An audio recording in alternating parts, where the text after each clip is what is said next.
Did you know that evictions can have a significant impact on public health? Recent research suggests that preventing evictions might not only stabilize housing, but also improve community health outcomes. Welcome to the Multifamily Real Estate Insights podcast. I'm your host, Sandy MacKay. Let's get right to it. In today's segment, we're discussing an intriguing perspective shared by Robert Davis in Next City. The article titled, Research Shows Evictions Are a Public Health Problem. Can eviction prevention be a solution? Delves into the often overlooked connection between housing stability and public health. The study highlighted in the article indicates that eviction can lead to a host of public health issues, including increased stress, mental health challenges, and even physical health problems. This is particularly relevant to multifamily real estate investors and developers who have a vested interest in maintaining stable tenant populations. The research suggests that by preventing evictions, communities could see improvements in overall health and wellness.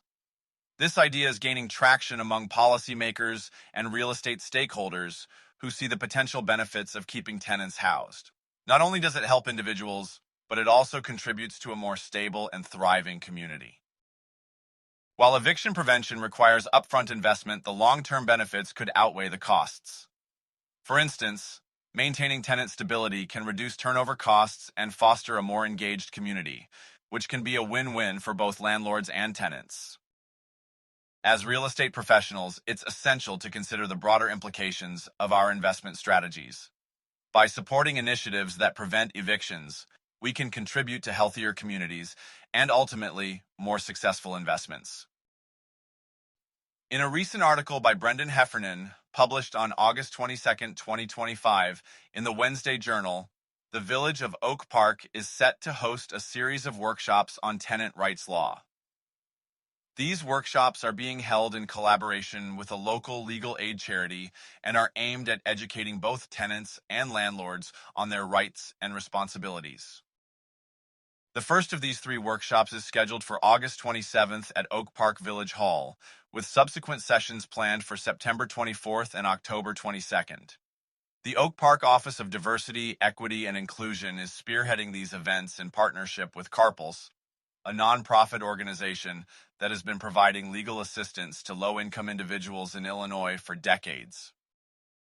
These workshops are free to attend, though space is limited. Residents are encouraged to register in advance through the village's website. An important aspect of CARPLS's work includes managing Illinois' state-funded eviction help hotline, which offers free legal aid, mediation services, and other resources to both tenants and landlords during eviction proceedings.